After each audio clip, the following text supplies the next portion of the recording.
Aujourd'hui, nous couvrirons un film d'horreur de 2020 appelé La Reine tueuse de Babysitter. Il y a 2 ans, Cole, 14 ans, a découvert que sa babysitter abeille faisait partie d'un culte satanique. La nuit où il a tué B et ses amis était la nuit la plus traumatisante de sa vie. Après avoir été secouru, il a tout dit à la police et à ses parents, mais ils ne l'ont jamais cru et ont supposé qu'il avait eu une crise psychotique. Actuellement, il est au collège et souffre de PTSD de l'incident dont il se souvient m'avoir parlé aux fins de la nuit et faire la paix avec elle.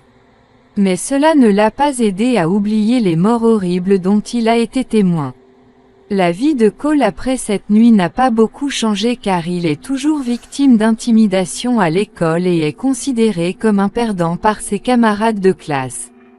La seule personne de son côté se trouve sa meilleure amie Mélanie.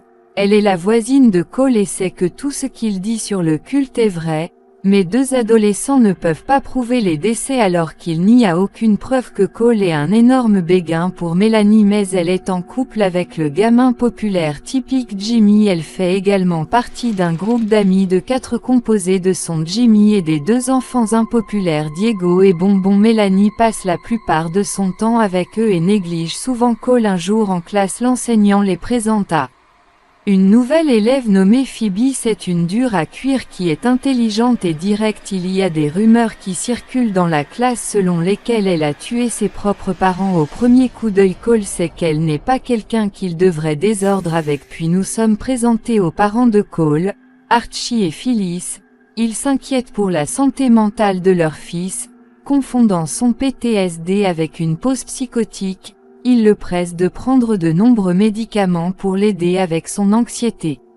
Mais les médicaments ne le font halluciner plus. Une nuit après des mois de prise de médicaments, Archie vérifie si le charbon est oublié dans le culte satanique inventé, mais en réalisant que l'enfant pense toujours à son histoire y était réelle, il sait que quelque chose doit être fait. Le couple prend la dure décision de l'envoyer dans une académie psychiatrique le lendemain. Tout en cherchant quelque chose, Cole trouve le dépliant de l'académie. Il ne lui faut pas longtemps avant de réaliser ce que ses parents ont décidé pour lui. Cependant, il sait qu'il n'est pas malade mental et ferait n'importe quoi pour ne pas aller dans une école psychiatrique. À l'école, Cole montre le papier à Mélanie. Elle pense que ses parents en font trop et lui assure qu'il n'est pas fou. Elle l'invite aussi à une fête où elle se faufile pendant le déjeuner. Cole hésite à y aller car il n'est toujours pas habitué à côtoyer beaucoup de monde. Dans la scène suivante, la nouvelle étudiante Phoebe ouvre son casier et sort un jouet en peluche qui est très proche d'elle. Il a un porte-clés collé à son oreille qui lui rappelle un trajet en voiture juste avant la pause déjeuner. Cole est invité à se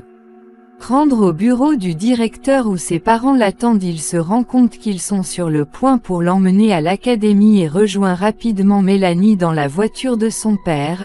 Il avait pensé que seuls les 2 iraient à la fête, mais il est déçu lorsqu'il est rejoint par Jimmy, Diego et Bonbon. Ils font leur prochain arrêt à un lac Bach où beaucoup les jeunes dansent en buvant et en s'amusant. Cole jette ses médicaments contre l'anxiété dans l'espoir d'être libre pendant une journée. Il remarque également que Phoebe se joint à la fête, mais elle monte sur un jet ski et s'en va juste après le groupe, puis monte à bord d'un bateau pour profiter de la fête en privé ailleurs. Les parents de Cole vont voir le père de Mélanie et lui posent des questions sur leur fils. L'homme se fiche de savoir où sont les enfants jusqu'à ce qu'il découvre que Mélanie a volé sa voiture.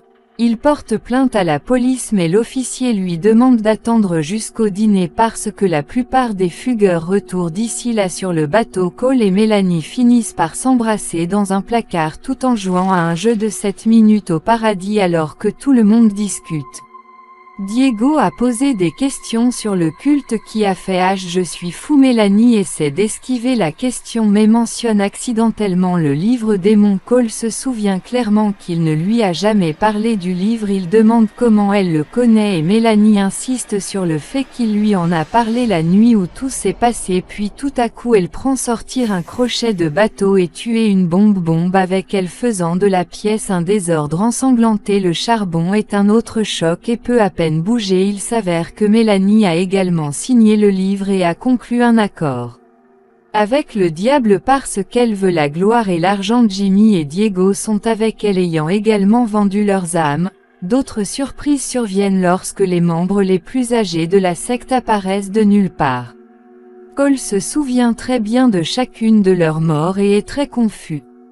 Rituel selon la bombe du livre. La mort de la bombe était un sacrifice. Maintenant ils ont besoin du sang d'une personne innocente pour sceller l'affaire. La dite personne innocente est du charbon. Mélanie avait eu GHT. Il s'évanouirait après avoir pris les médicaments et un peu d'alcool qui ne s'est jamais produit.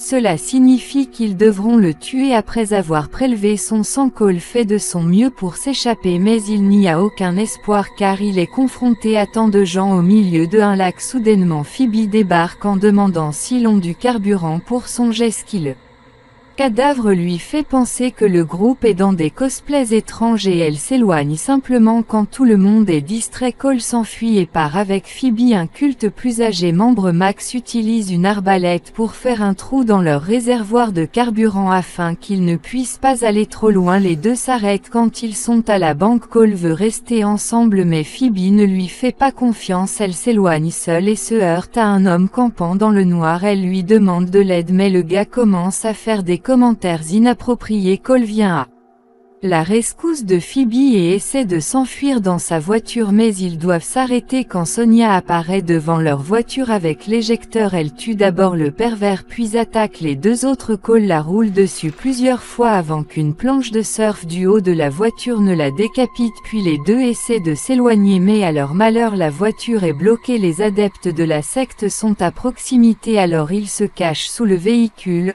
Le groupe se sépare entre les plus âgés et les plus jeunes et commence à chercher le duo quand seule Phoebe révèle qu'il y a une cabane à proximité appartenant à ses défunts parents. Ils décident d'y passer la nuit donc le matin. Les ennemis n'auront aucune raison de chercher les car le rituel ne peut être effectué que ce soir sur leur chemin. Ils se heurtent à une autre adepte de la secte, Allison. Elle tire un coup de feu au hasard qui frappe un rocher et la frappe à la poitrine. Elle continue de courir après eux et finit par tomber dans une crevasse entre les montagnes. Les deux autres essaient de la tirer mais la seule chose qui descend est la moitié de son corps. Il laisse un autre corps décapité derrière et ont essayé de courir avant d'être confrontés à Max qui les attaque avec une hache. Cole utilise la jambe d'Allison comme bouclier et parvient à se sauver après cela. Il frappe Max à l'entrejambe et s'enfuit avec Phoebe sur un bateau. Max n'abandonne pas aussi facilement et utilise un canot de sauvetage attaché au bateau pour suivre Phoebe. Utilise une boîte de ficelle idiote pour l'allumer en feu et le charbon déchire son corps avec l'hélice du bateau causant encore une autre mort horrible. Pendant ce temps Jimmy et Diego en ont assez de la chasse. Ils ont annulé l'accord avec le diable et essayer de s'éloigner sans savoir que ce n'est pas ainsi que le diable fonctionne. Par conséquent, ils sont transformés en cendres en un instant. Une conversation intéressante et apprennent à mieux se connaître après avoir survécu à plusieurs tentatives de meurtre ensemble. Ils ont formé un lien, ils atteignent la cabine et décident de rester dans le chignon Care pour la nuit. Phoebe révèle qu'il y a quelque temps, elle et sa babysitter étaient dans une voiture quand ils ont percuté ses parents, ce qui a causé tout leur décès. Phoebe était la seule survivante, ce qui a aggravé la situation car c'est elle qui conduisait la voiture qui s'est écrasée depuis lors. La poupée lapin et le porte-clés sont les seules choses qui lui rappellent que Cole la console, ce qui finit par faire l'amour dans le bunker de la cabine à l'extérieur d'Archie et le père de Mélanie arrive pour le ramener à la maison. Mélanie lui dit que Cole hallucine et bavarde à nouveau sur les cultes. Il trouve la cabine et découvre que le charbon se cache à l'intérieur du bunker. Ignorant la vérité, Archie croit Mélanie et demande à son fils de sortir. D'abord Cole est réticent mais il se sent plus en sécurité chez son père. Présence le duo sort avec une arbalète et une épée pour se protéger. John le voit et essaie de les attaquer avec une autre épée. Cela se traduit par un chandelier tombant sur lui causant sa mort immédiate.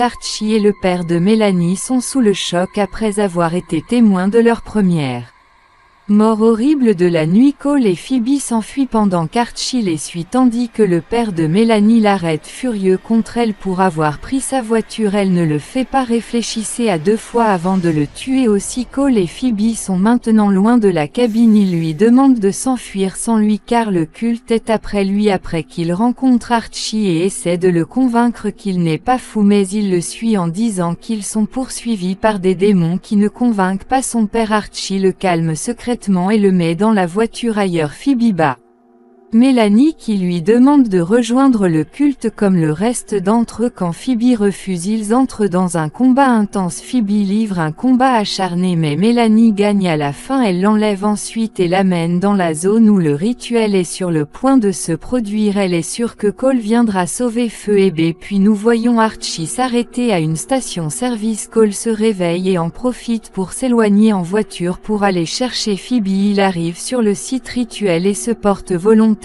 pour donner son sang à son tour pour la vie de Phoebe. Soudain le cerveau derrière le rituel, B émerge du Phoebe de l'eau, la reconnaît comme la babysitter décédée dans l'accident qui a tué ses parents. Il s'avère que l'abeille n'est jamais morte la nuit où Cole a claqué une voiture sur elle. Elle est devenue la babysitter de Phoebe et est décédée dans l'accident avant que le rituel ne commence. Tout ce qui est mort cette nuit-là est né alors que l'esprit pour la 2e fois. Mélanie prend le sang du charbon et le donne à tout le monde. Les membres excités le boivent en un instant et commencent à vomir. L'abeille qui n'a pas bu le sang révèle calmement que le rituel est détruit parce que le charbon n'est plus innocent après avoir perdu sa virginité plutôt après que tous ceux qui ont bu le sang se transforment en cendres les uns après les autres. L'abeille révèle que c'était son plan de sa vie. Cole et Phoebe. Cole lui ont accordé toute sa confiance il y a 2 ans, ce qui a fait d'elle une meilleure personne après l'accident qui a tué les parents de Phoebe. L'abeille était vivante et Phoebe était sur le point de mourir. Alors elle est de nouveau entrée dans le culte pour sauver tourner pour le sien. C'est aussi celle qui a réuni Cole et Phoebe afin qu'ils puissent être l'un pour l'autre après avoir dit qu'elle boit le sang et se transforme en cendre. Nous voyons le livre du diable tomber au sol alors qu'aucun membre de la secte n'est laissé témoin. Archie se transforme en poussière et réalise que le charbon a eu raison tout ce temps. Tout revient à la normale après que Cole dit à son thérapeute qu'il a inventé tout le culte et qu'il s'en remet. Le film se termine alors qu'ils s'étreignent.